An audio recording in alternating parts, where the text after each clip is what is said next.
सुप्रभात बच्चों। आज हम क्षितिज की उत्साह कविता के बारे में पढ़ेंगे। इस कविता के जो कवि हैं वो सूर्यकांत त्रिपाठी निराला जी हैं और यह कविता एक आह्वान गीत है जिसके माध्यम से कवि ने बादलों को संबोधित किया है। और कवि ने बादलों के माध्यम से हमें यह बताया है कि किस तरह से जो बादल है वो मानव को प्रोत्साहित कर सकते हैं और उसके उत्साह को प्रेरित कर सकते हैं। ये कविता बच्चों उस समय लिखी गई जब अपना जो देश था वो आजाद नहीं हुआ था और कवि ने इस कविता के माध्यम से लोगों को प्रेरित किया, उनके अंदर उत्साह भरा। और इस कविता की रचना उस समय की। इस कविता के 2 पद आपके पाठ्यक्रम में है। जो पहला पद है उस कविता में उनकी पंक्तियों में कवि कहते हैं, बादल गरजो घेर घेर घोर गगन धराधर ओ।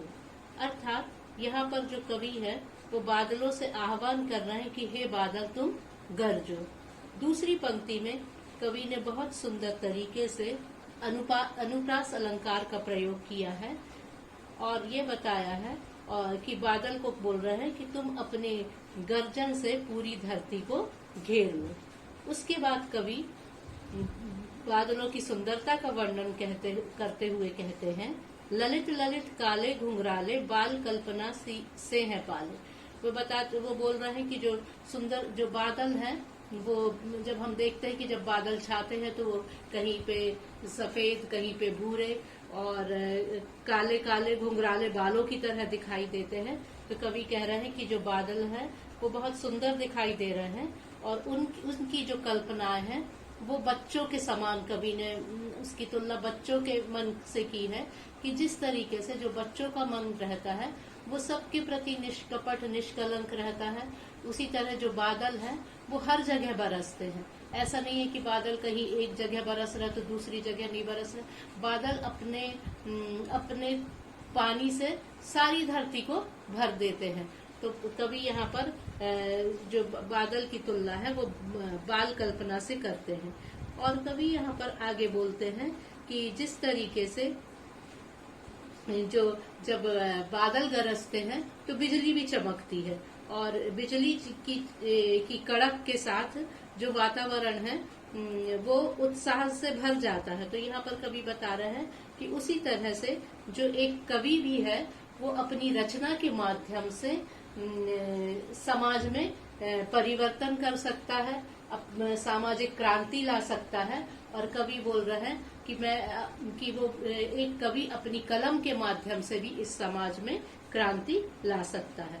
और उन्होंने अपनी तुलना भी बादलों से की है।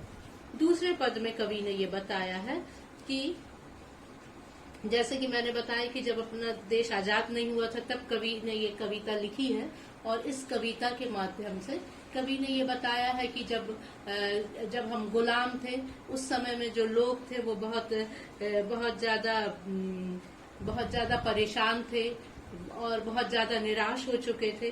परंतु उन्होंने बताया कि जिस तरीके से जब पानी नहीं गिरता है और जब लोग परेशान हो जाते हैं और जब धरती सूखी रहती है तो लोग व्याकुल हो जाते हैं और अनजान दिशा से जब बादल आते हैं और जब बादल आके बरसते हैं और चारों ओर उसके कारण शीतलता भर जाती है, शीतलता छा जाती है और लोगों के जो लोग हैं वो अपनी प्यास को बुझा लेते हैं और जो तृप्त धरती रहती है, जलती हुई धरती रहती है, वो जल से भर जाती है और वातावरण शीतल हो जाता है।